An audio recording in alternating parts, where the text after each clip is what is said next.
Listen, I'm assuming you're a Sonic fan coming into this video, but if you're not, let me just let you know that music is an integral part of the Sonic games. It's usually the most consistent part of the Sonic games.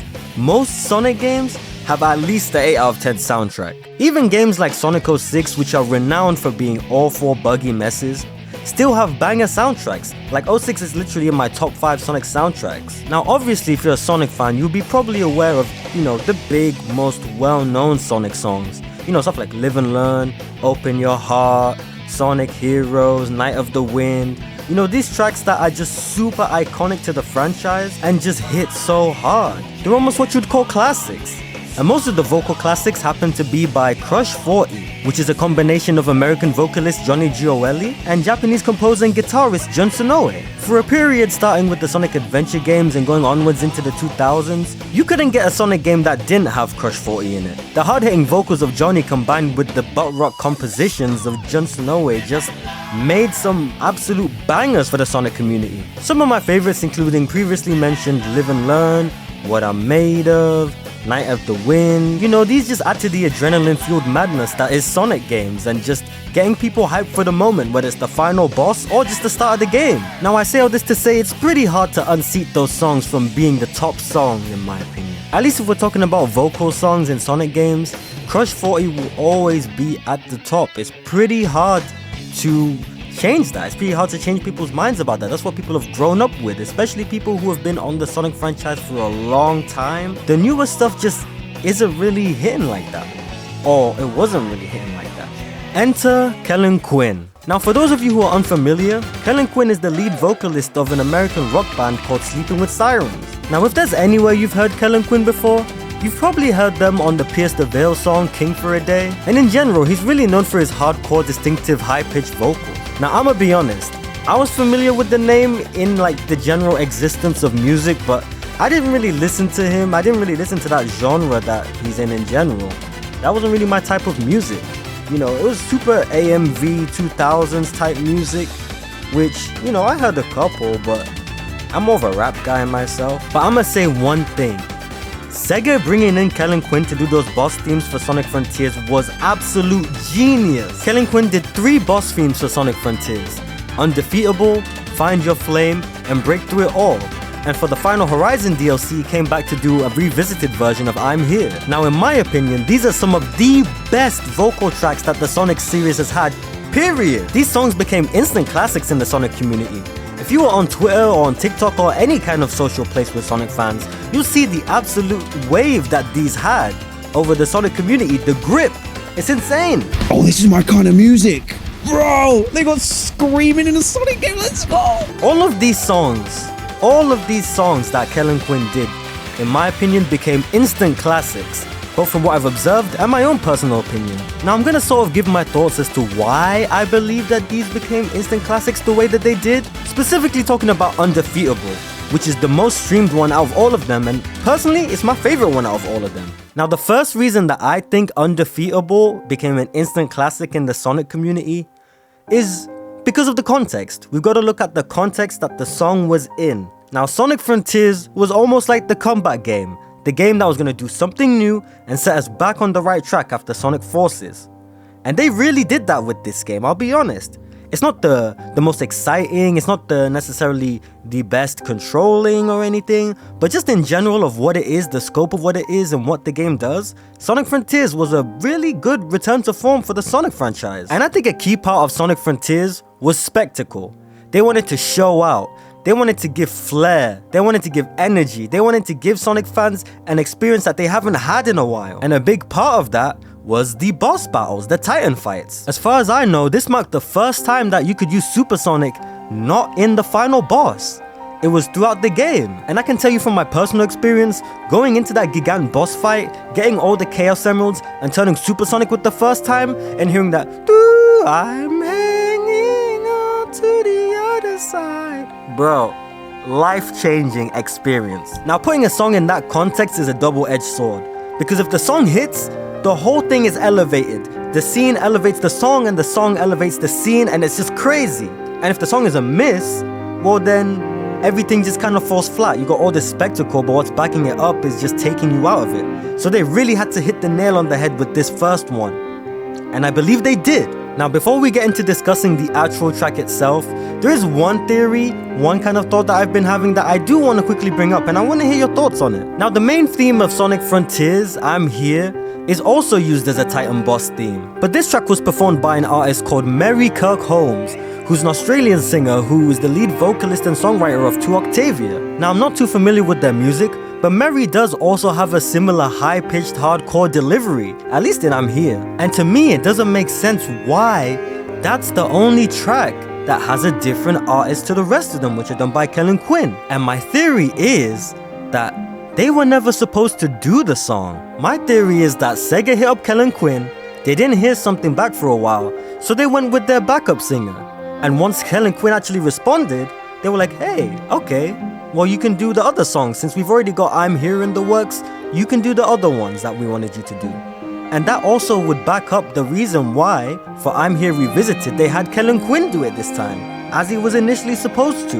Now, once again, this is just my theory. I don't have anything backing this up. I haven't seen any interviews about Kellin Quinn and his experience doing Sonic, or Mary and his experience doing Sonic.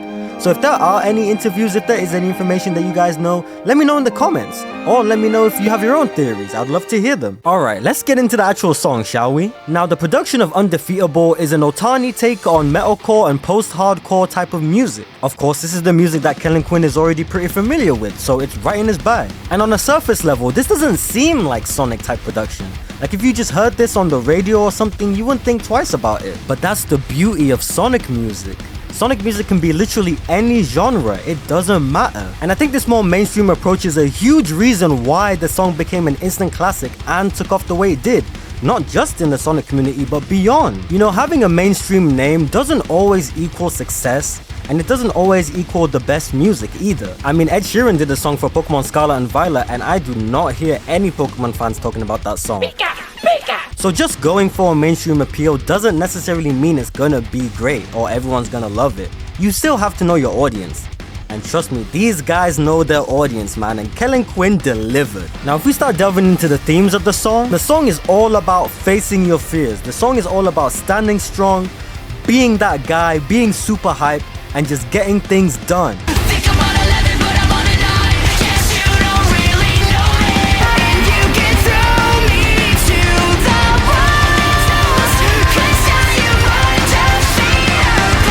You know, as demonstrated by the lyrics, you can throw Sonic to the walls, but he is undefeatable. He will always win.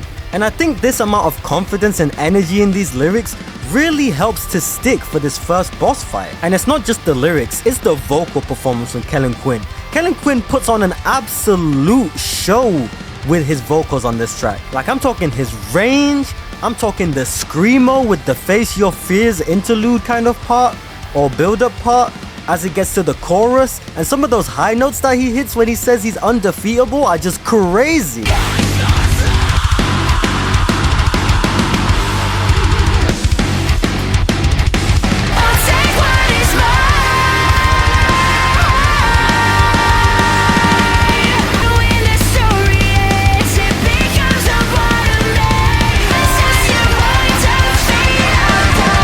Now, for the average fan, it makes it a bit harder to sing along to, but we still gonna do it anyway. Who cares, bruh? Like, I have seen so many fan covers of Undefeatable, and the amount of vocalists that have to get a secondary vocalist or a female vocalist just to hit those heights Kellin Quinn does is actually insane. It's something that we've not really had in the Sonic community, a song like Undefeatable. The closest song I can think of that's kind of reminiscent of Undefeatable, but not even really that much, is With Me from Sonic and the Black Knight. And I think it's one of the only aggressive rock themes that's done by a female vocalist. So hearing that higher range in that kind of context, in that battle, in that fight, it's very different for Sonic.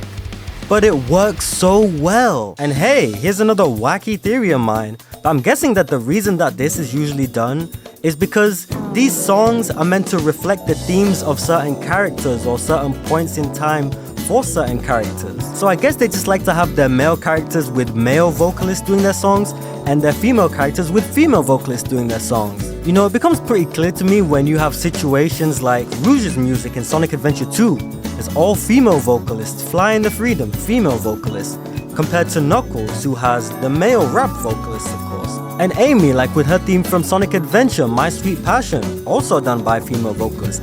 Even the Team Rose song, female vocalist. Even for With Me in Sonic and the Black Knight, even though it's a Sonic boss fight, the song is very clearly written from Melina's perspective. That's just an interesting observation I had. Let me know your thoughts in the comments. Do you think this should be the case? Or do you not really have a problem with it? I don't think it's an issue, I just think it's an interesting observation.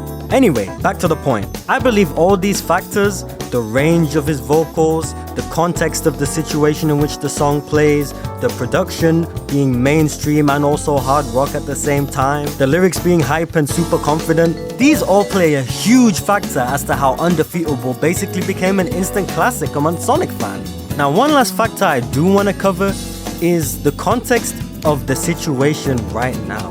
The context of life in general and Sonic fans. You know, butt rock is a very dated genre. You don't really hear it as much in the mainstream. It has that cheesy feel to it, but I feel like right now in the current landscape, especially for Sonic fans who have grown up since then, like those are 10, 15-year-old songs. As much as Sonic fans are super attached to Crush 40 songs and other songs that were done around that time, you know, a lot of our musical tastes have evolved since then.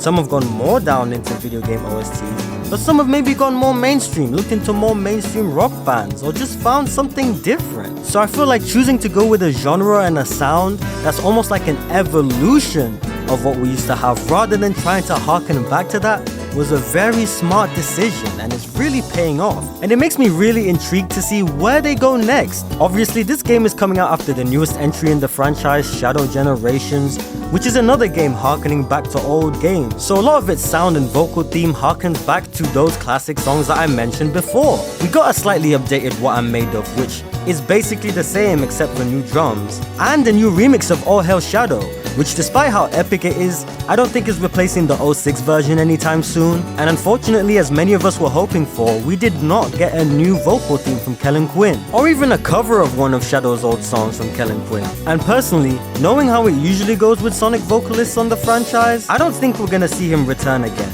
But I think what Undefeatable left us with, most important of all, is hope. It's hope that the Sonic franchise can evolve. It's hope that the Sonic franchise can do new things, make new efforts, take old ideas and concepts and not just rehash them, but make something brand new, make an evolution of that. And in my opinion, Undefeatable is gonna be a difficult track to beat, but I think they can do it. Let's see what they got coming. Let me know in the comments, guys, what were your thoughts on Undefeatable and the other Titan Boss themes? Did you think Undefeatable was the best one like me, or did you have a different one that was your favorite?